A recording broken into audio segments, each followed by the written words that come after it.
오늘 말씀의 주제는 하나님의 경영이다. 이런 제목으로 우리가 함께 은혜를 나누겠습니다. 본문에 하나님이 말씀하십니다. 내가 경영한다. 그리고 내가 경영하는 모든 것은 이루어진다. 이렇게 말씀하십니다. 우리 하나님은 모든 것을 경영하십니다. 그리고 하나님이 경영하시면 실패가 없어요. 우리가 하나님이 경영하시면 복받게 되고 풍성하게 되고 은혜가 넘칠 줄 믿습니다. 사람들이 경영하는 것은 아무리 기술을 발휘하고 머리를 짜내도 실패할 때가 오히려 성공할 때보다 더 많은 경우가 많아요. 하지만 하나님이 경영하시면 그 경영은 완벽하기 때문에 승리하고 복되고 은혜가 넘칩니다. 성경에는 경영이란 말이 한 30회 정도 나와요. 30회. 그럼 뭐가 경영입니까? 성경에는 그렇게 얘기해요. 공동번역이나 영어 성경에 보면 뭐가 경영이냐? 생각하는 것, 계획하는 것, 결정하는 것, 이게 경영이래요. 뭐라고요? 생각하고 계획하고 결정하는 것이 이게 경영이래요. 그러니까 우리 모두는 다 경영자인 거예요. 그렇죠? 우리가 생각하고 계획하고 움직이기 때문에 우리는 뭐 하는 사람들이에요? 우리 한 사람 한 사람 다 경영자들입니다. 근데 우리의 경영은 어떻습니까? 잘 안 될 때가 많아요. 실패할 때가 많고 경영한다고 하는데 손해볼 때가 많습니다. 근데 하나님의 경영은 어떻습니까? 실패가 없어요. 그래서 우리의 삶, 가장 성공적인 삶을 살려면 하나님께 맡기는 거예요.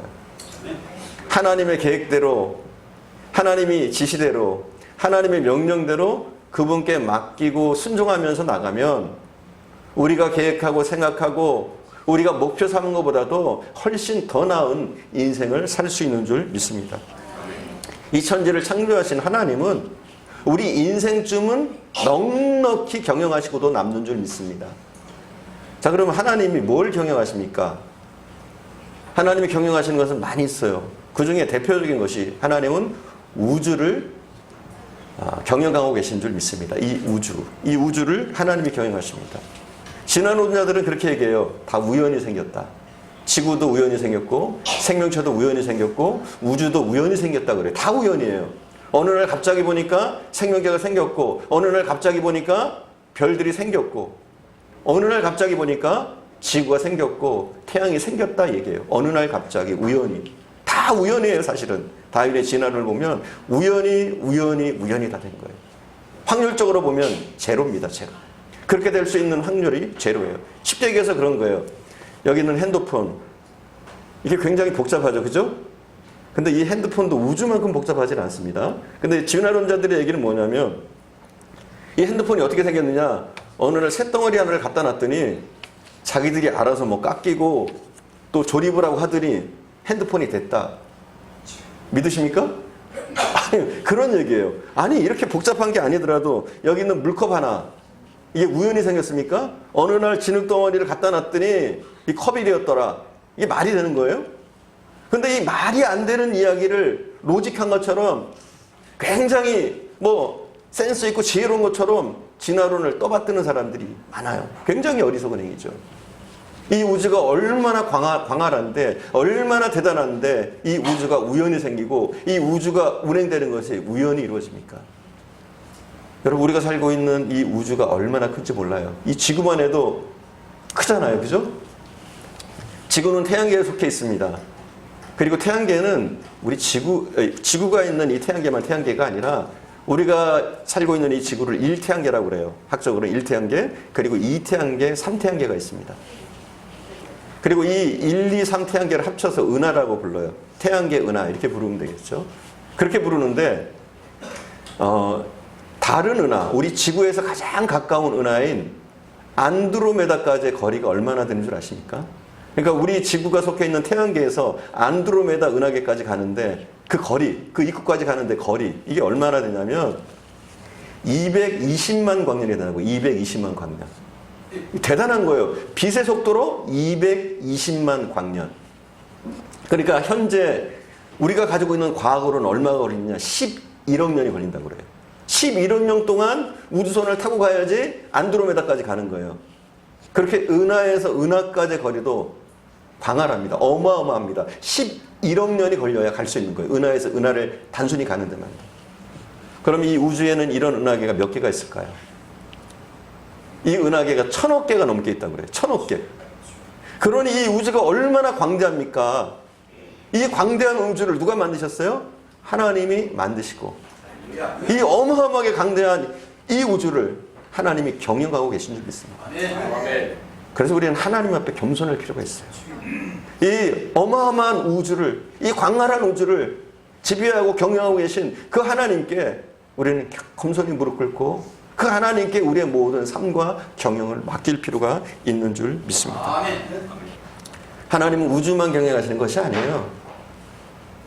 우리 세계 역사를 하나님이 관장하고 계십니다.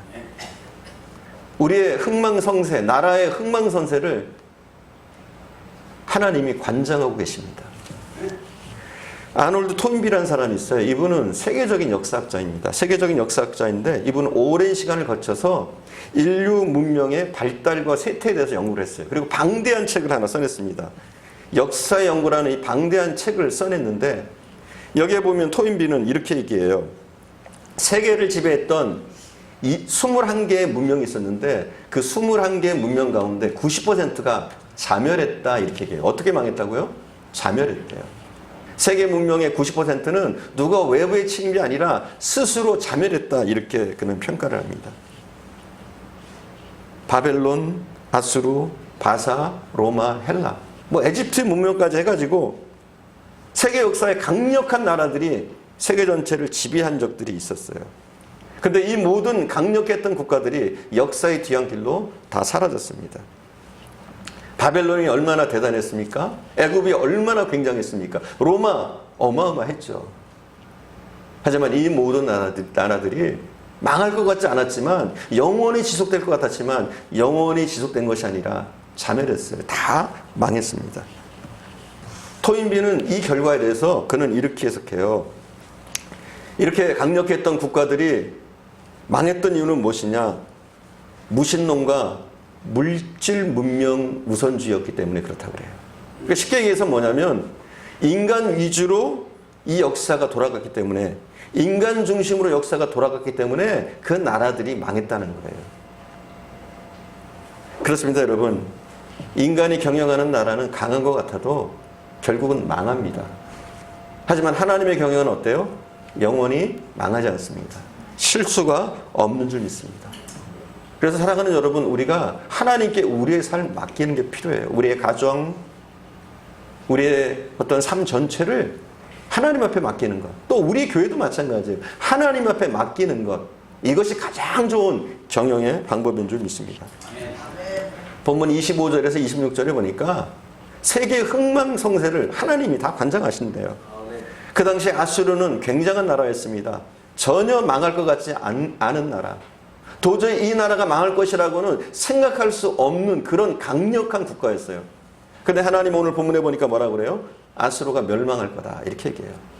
아수르가 멸망하고 이스라엘 백성들이 그 압제 가운데서 벗어날 거다 이렇게 얘기해요.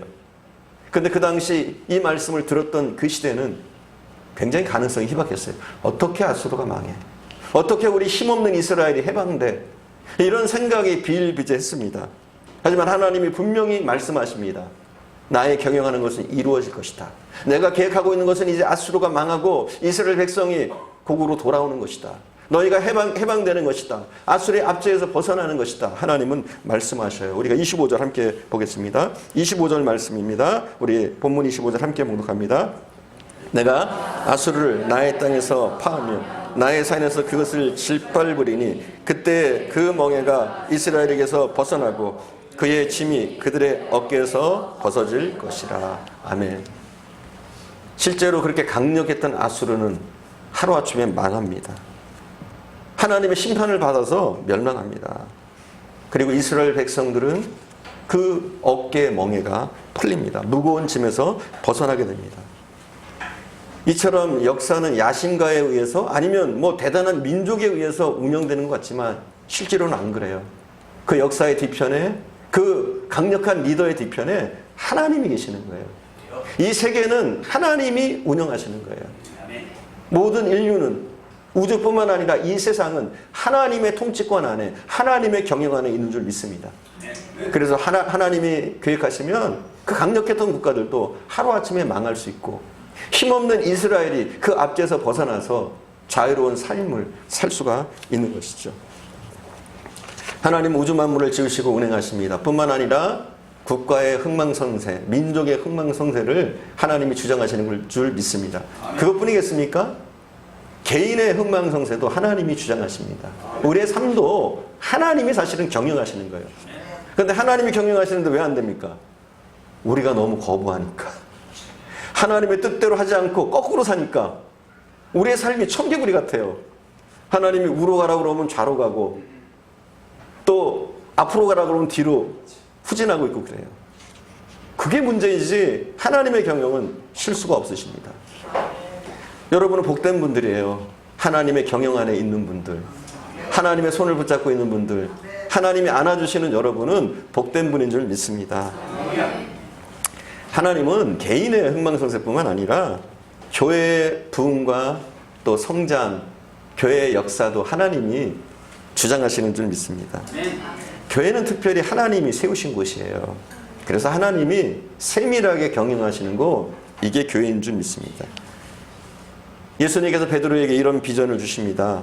또 내가 내게 이르노니 내가 이 반석 위에 내 교회를 세우리라. 그리고 이렇게 말씀하셔요. 음부의 권세가 이기지 못하리라. 이렇게 말씀하셔요. 하나님은 이 교회를 통해서 우리를 구원하시길 원하시고 이 교회는 천국의 모형입니다. 그래서 성도들은 이 교회를 통해서 천국의 교제도 이루어지고 예수님이 사랑한 것처럼 서로 아끼고 사랑하고 이런 일들이 교회 가운데 일어나야 되는 줄 믿습니다. 여러분, 분당중앙교회 이 지역에 세워진 것 우연이 아니에요. 하나님의 특별한 섭리가 있고 지금까지 하나님이 우리 분당중앙교회를 경영하신 줄 믿습니다.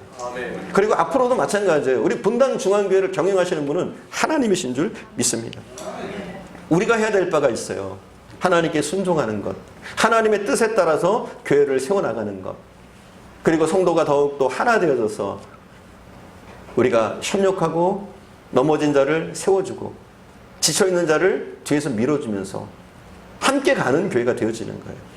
그래서 이 지역에서 영향력을 끼칠 수 있는 교회, 작지만 정말 저 교회는 하나님이 세우신 교회다, 하나님이 역사하시는 교회다, 이렇게 느껴지고 사람들이 신뢰할 수 있는 교회를 우리가 세워나가는 거예요. 그것을 위해서 우리가 우선적으로 먼저 해야 될 건 저는 기도라고 봐요. 기도. 여러분 열심히 기도하세요. 교회를 위해서. 여러분이 무릎 꿇을 때마다 꼭 교회를 위해서, 또 사역자들을 위해서 여러분이 꼭 기도를 해주셔야 돼요. 그렇게 할 때 교회가 세워져 나가게 됩니다. 때로는 여러분 교회를 향한 이 비전은 좀 크게 가지셔도 돼요. 좀 하나님 나를 이렇게 사용해 주세요. 내가 교회 가운데, 하나님이 세우신 이 교회 가운데 기둥처럼 하나님 멋지게 사용해 주세요. 이런 기도들을 좀 포부를 가지고 여러분 기도하시기 바랍니다. 포항에 어느 교회에 생선 장사를 하는 집사님이 계셨어요. 근데 이분은 어떤 분이었냐면 생선 장사를 하면서도 매일 새벽에 교회에 나와서 새벽 기도를 하는 그런 집사님이셨어요. 이분이 가난하고 비록 생선 장사를 하고 있었지만 이분에게는 꿈이 컸어요. 기도할 때마다 이분이 이렇게 얘기했다고 그래요. 하나님, 제가 이 교회를 지을 수 있도록 하나님 축복하옵소서. 그리고 하나님, 기왕이면 목사님 사택도 제가 지어드릴 수 있도록 인도하옵소서. 목사님이 새벽에 그 기도를 들을 때 얼마나 좋아요. 흐뭇해요. 하지만 현실은 어때요? 이 집사님은 그런 형편이 도저히 안 돼요. 기도가 듣기에는 좋은데 이 집사님이 이룰 수 있는 기도가 아니라고 목사님조차도 그렇게 생각을 했어요. 근데 어느 날 이 생선장사 집사님이 생선을 팔고 있는데 낯선 손님이 한번 찾아왔어요. 그리고 생선을 2,000원어치를 사가는 거예요. 그러면서 2,000원어치를 사가는데 800원을 예상을 하는 거예요. 그때는 이게 작은 돈이 아니에요. 그러다 보니까 이 생선장사 집사님이 그분에게 얘기했어요. 원래 외상은 안 된다고. 빨리 가져오라고. 그랬어요.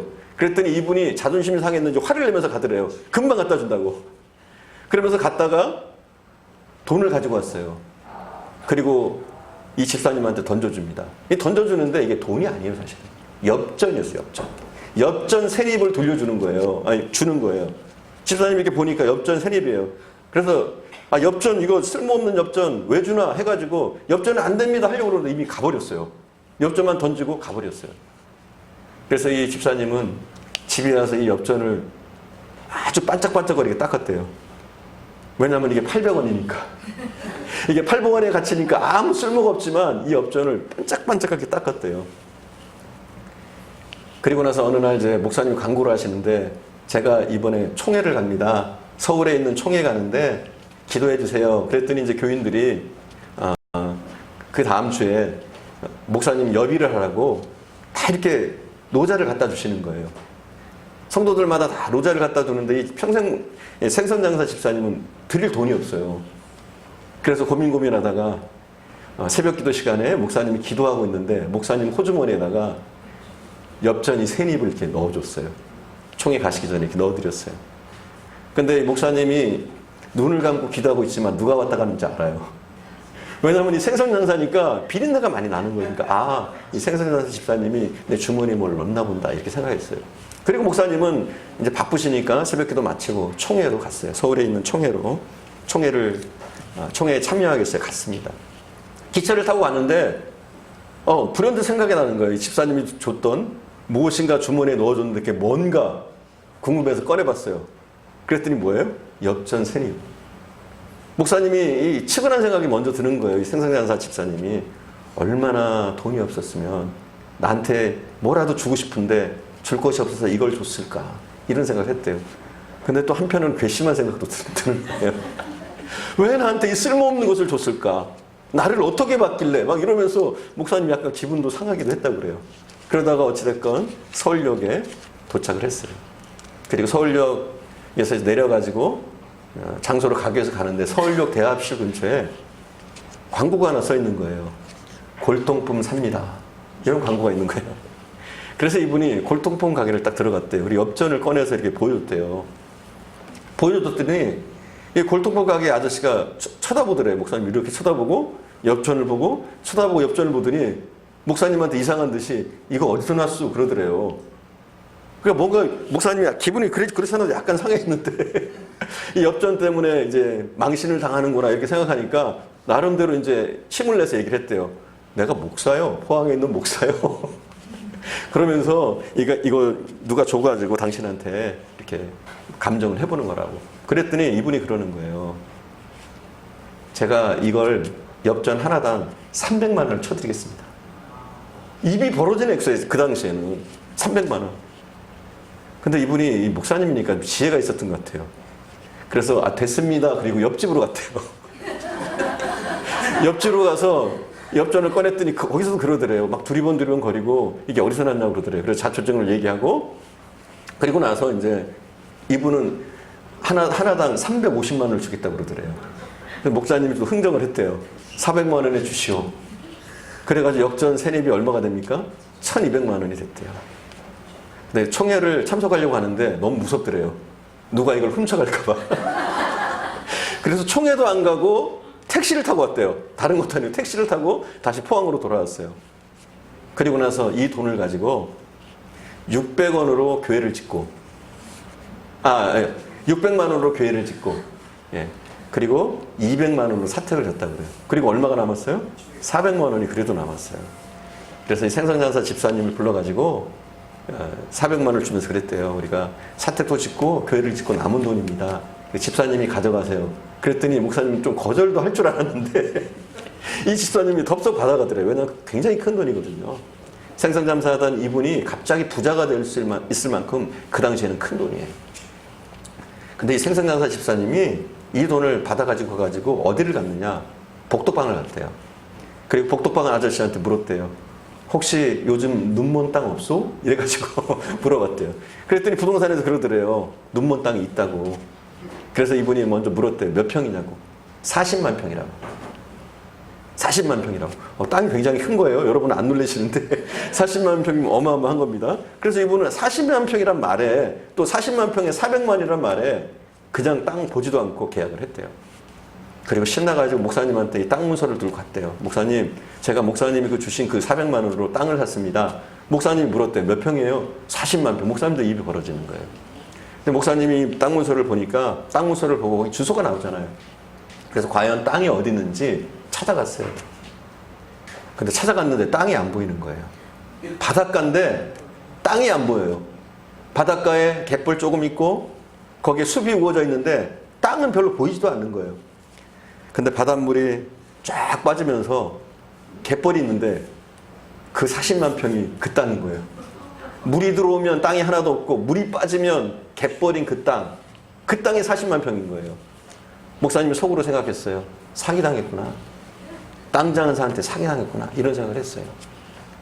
하지만 목사님이 그렇게 말할 수 없으니까 이 집사님을 위로하면서 그렇게 했다고 그래요. 하나님이 이런 땅을 주신 데는 이유가 있을 거예요. 믿음으로 한 게 아니에요. 위로하려고 한 거예요. 위로하려고. 하나님이 이런 땅을 주신 데는 이유가 있을 겁니다. 그랬어요. 그랬더니 이 집사님 뭐라고 그래요? 아멘 했어요. 아멘 했어요. 사기당한 줄 알았어요. 근데 시간이 흘렀습니다. 한 4, 5년의 시간이 흐르고 신문에 대문짝만한 기사가 났어요. 그 기사가 뭐냐면 이제 우리나라도 철강 강국이 되기 위해서 포항 제철을 세운다는 거예요. 근데 그 포항 제철의 부지를 선정하고 있는데 이미 그 부지가 선정이 됐대요. 40만 평의 땅이 선정이 됐대요. 그렇게 신문 기사가 뜬 거예요. 그 기사가 뜬 후에 검은 세단에 검은 양복에 검은 선글라스를 낀 사람들이 이 생선장사 집사님을 불이 나게 찾아왔대요. 그리고 집사님을 설득 반 협박 반 했다고 그래요. 그 땅을 우리한테 넘기시오. 만약에 넘기지 않아도 정부가 그 땅을 뺏어갈 겁니다. 정부가 할 일이기 때문에 당신이 거부하면 이건 법으로 걸립니다. 그러더래요. 그래서 이 집사님이 그랬대요. 땅 문서에 이름은 제 이름으로 돼 있지만 실제 소유주는 목사님입니다. 저는 팔 수가 없습니다. 이 땅은 그냥 땅이 아니라 교회를 지으려고 사놓은 땅입니다. 이렇게 얘기했대요. 그랬더니 이분이 땅 주인이 목사님이라고 하니까 목사님을 찾아갔어요. 또 목사님하고 이렇게 했겠죠. 그리고 얼마를 받았냐 그 땅을 45억을 받았어요. 45억. 400만 원 주고 산 땅을 45억을 받았어요. 그리고 그 돈을 가지고 포항에서 제일 큰 교회를 지었습니다. 여러분, 우리가 기도만 열심히 해도 하나님께 맡기고 믿음으로 나가면 돼요. 환경, 내 여건 보는 것이 아니라 하나님께 순전하게 맡기고 우리가 기도하고 나가면 저는 우리를 통해서도 그런 일들이 일어날 수 있다고 봐요. 그러니까 우리가 어떤 일을 하기 앞서서 가장 먼저 해야 될 건 뭐냐면 하나님 앞에 꾸준하게 기도하는 거예요. 내 형편과 여건을 보는 것이 아니라 정말 하나님이 기뻐하시는 일이라면 우리가 목표를 가지고 기도하고 꾸준히 하나님께 아뢰면 이루시는 건 누구예요? 하나님이세요. 어떻게 그렇게 철저하게 계획하실 수 있겠어요? 사기당한 줄 알았던 그 땅이 보배가 되어지잖아요. 하나님이 경영하는 것은 반드시 이루어집니다. 요즘 얼마나 불경기입니까? 대기업도 힘들어하고 중소기업들이 망하고 자영업자들은 아예 문을 닫고 있습니다. 굉장히 힘들어요. 아무리 경영하려고 해도 열심히 하려고 그래도 안 되는 게 경영입니다. 하지만 하나님이 경영하시면 괜찮아요. 하나님은 부도난 기업도 일으키실 수 있고 깨진 가정도 회복시키실 수 있는 줄 믿습니다. 우리의 경영은 많이 실패할 때가 많아요. 하지만 하나님께 우리의 모든 경영을 맡기면 하나님은 가장 최선의 길로, 가장 복된 길로 하나님이 친히 인도하실 줄 믿습니다. 그래서 우리 크리스찬들의 삶에는 시련은 있을지라도 실패는 없는 거예요. 우리에게 어려움이 있고 고난이 있을 수 있지만 우리는 실패가 없어요. 왜냐하면 하나님과 동업하니까. 하나님이 우리의 경영을 책임지시니까 우리에게 때로는 실패가 있고 고난이 있을지라도 실패는 없는 줄 믿습니다. 왜냐하면 하나님이 경영하시기 때문에. 잠언서 16장 1절에서 3절을 함께 봉독할게요. 잠언서 16장 1절에서 3절을 우리가 한번 봉독해 보겠습니다. 마음의 경영은 사람에게 있어도 말의 응답은 여호와께로부터 나오느니라. 사람의 행위가 자기 보기에는 모두 깨끗하여도 여호와는 심령을 감찰하시느니라. 너의 행사를 여호와께 맡기라. 그리하면 내가 경영하는 것이 이루어지리라. 아멘. 하나님께 경영을 맡기는 거예요. 우리가 경영하는 것은 아무리 경영을 잘해보려고 해도 실패하고 잘못되는 경우가 많아요. 하지만 우리의 모든 행사를 하나님께 맡기면, 그렇게 되어지기만 한다면 우리가 경영하고 있는 것, 우리가 계획하고 있는 것, 우리가 꿈꾸고 있는 것 하나님이 친히 도우셔서 이루어지는 줄 믿습니다. 오늘 본문 24절에 보니까 하나님이 그렇게 말씀하셔요. 오늘 본문 24절에 보니까 24절로 우리가 함께 봉독할게요. 본문 24절입니다. 이사야 14장 24절 우리가 함께 봉독합니다. 만군의 여호와께서 맹세하여 이르시되 내가 생각하는 것이 반드시 되며 내가 경영하는 것은 반드시 이루어지리라. 아멘. 뭐라고요? 반드시 된다는 거예요. 하나님이 경영하면 반드시 이루어지고 반드시 된다는 거예요. 불가능해 보이는 그 일이, 아수르가 멸망한다는 말이 그 당시에는 불가능하게 들리지만 그 불가능한 그 일들도 하나님이 경영하시고 하나님이 계획하시면 온전하게 이루어진다는 사실입니다. 여러분, 우리 크리스찬들은 항상 소망을 둬야 돼요. 무엇보다도 하나님께 소망을 두고 또 항상 소망을 잃지 않고 살아야 돼요. 일반적인 사람들은 좀 어려움을 만나면 자포자기하고 먼저 주저앉기가 쉬워요. 하지만 우리는 어려운 일을 만나면 만날수록 더욱더 하나님을 의지하시고 하나님께 모든 경영을 맡기시기 바랍니다. 그럼 우리는 진흙 가운데서도 고난 가운데서 넉넉히 일어날 수 있는 줄 믿습니다. 영국 군대 가운데 특수부대가 하나 있었어요. 특수부대. 이 부대는 산악전의 최고의 정예부대였어요. 근데 이 특수부대는 네팔 출신의 거카족이라는 사람들이 주류를 줬어요. 거카족. 네팔의 거카족이. 근데 이 2차 대전 때 이 미얀마 전투에서 전설적인 일이 일어납니다. 미얀마 전투를 하는 동안에 한 군인이 실종되어져요. 모든 사람들이 이 군인이 죽었다고 생각했어요. 4개월 동안 흔적이 없었으니까. 근데 이 군인이 4개월 만에 돌아온 거예요. 살아서 돌아온 거예요. 근데 이 돌아온 군인에게는 뭐가 있었느냐? 지도가 한 장 있었어요. 지도. 그 지도가 무슨 지도였을까요? 그분은 그렇게 얘기했다고 그래요. 내가 이 지도 때문에 살아서 돌아왔다고. 정글의 지도였을까요? 세계 지도였을까요? 아니에요. 그 지도가 무슨 지도였냐면 영국 런던의 관광 지도였어요.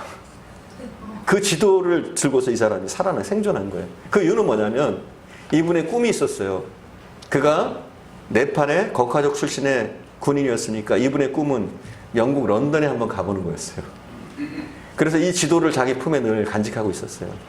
그가 실종됐을 때, 어려움에 처했을 때 그는 내가 꼭 살아서 런던 구경을 하리라 이런 말을 먹었대요. 그리고서 그 힘든 정글길을, 그 힘든 여정을 실망하지 않고 포기하지 않고 4개월 만에 12,000km를 걸어서 왔다 그래요. 우리도 마찬가지예요. 소망만 놓지 않으면 돼요. 우리는 어떤 소망? 주님을 만나리라 하는 소망. 주님 곁에 서리라 우리가 하는 소망을 우리가 가질 수 있길 바랍니다. 내가 천국에서 주님을 배우리라. 우리의 눈물을 닦아주시고 우리의 한숨을 보듬어 주실 그 하나님을 내가 장차 보리라. 이 기대를 우리가 버리지 않기를 바랍니다. 우리가 소망을 가지고 살아가는 사람은 우리의 현실을 이기고 미래의 하나님의 축복들을 받게 되는 줄 믿습니다.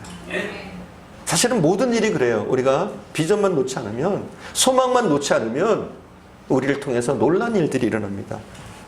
주전자에 팔팔 끓고 있는 물을 보면서 다른 사람들은 아무 생각 없이 지나갑니다. 그런데 와튼이라는 사람은 이 수증기를 보면서, 이 주전자를 보면서 그런 생각을 해요. 저 힘을 이용할 수만 있다면 얼마나 좋을까.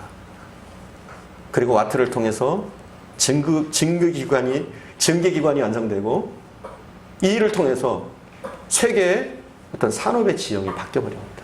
어마어마한 일이 일어나는 거예요. 노댕이라는 사람이 큰 바위 앞에 서 있었습니다. 지나가는 사람들은 저 바위가 뭐야? 저게 뭐길래 쟨 저것만 멀뚱멀뚱 보고 있지? 근데 로댕은 그 바위를 보면서 비전을 봤어요. 그 바위를 보면서 고뇌하고 있는 청년의 모습을 보았어요. 그리고 그 바위를 조각해내니까 세계적으로 위대한 작품, 로댕의 생각하는 사람이 되어집니다. 월트 디즈니라는 사람이 있어요. 남들은 쥐를 보면서 징그럽다, 소름 끼친다 이런 생각을 했어요. 하지만 월트 디즈니는 다른 각도로 봤어요. 이 쥐는 평화의 상징이 될 수 있다. 이 쥐는 자유의 상징이 되어줄 수 있다. 이런 생각을 하면서 이 쥐를 굉장히 아름다운 모습으로, 밝은 모습으로 표현했습니다. 그리고 이것이 세계적으로 유명한 미키마우스가 된 것이죠. 지금 여러분은 무엇을 보고 있습니까? 저는 우리 성도들에게 그렇게 말씀드리고 싶어요. 좀 긍정적으로 봐라. 왜냐하면 우리에게는 하나님이 계시니까. 하나님이 우리의 삶을 경영하시니까 좀 긍정적으로 봐라. 또 그리고 기왕이면 하나님이 우리의 삶을 경영하시니까 비전을 좀 크게 가져라. 이런 말씀을 드리고 싶어요. 여러분, 여러분을 현실 안에 가둬놓지 마세요. 지금 환경, 여러분의 심리 상태, 여러분의 능력에 가두지 마세요. 하나님 이것을 열기를 원하시는 줄 믿습니다. 우리를 사용하길 원하시는 줄 믿습니다. 그 하나님께 순전하게 여러분의 삶을 맡겨보세요. 그리고 하나님이 원하시는 대로, 그분이 바라는 대로 힘들고 어렵지만 한 발자국 한 발자국 걸어가다 보면 우리가 상상한 것보다, 우리가 상상할 수도 없었던 일들을 하나님이 우리를 통해서 이루실 줄 믿습니다. 여러분의 현실이 기가 막힙니까? 답답합니까? 그리고 그런 세월을 보내왔습니까? 상관없습니다. 여러분이 가진 자원, 능력 상관없습니다. 하나님이 경영하시면 이 모든 조건을 다 밟고서, 다 정복하고서 하나님이 계획하신 대로 우리를 하나님의 축복의 도구로, 은혜의 도구로, 또 구원의 도구로 우리를 사용하실 줄 믿습니다. 기도하겠습니다. 우리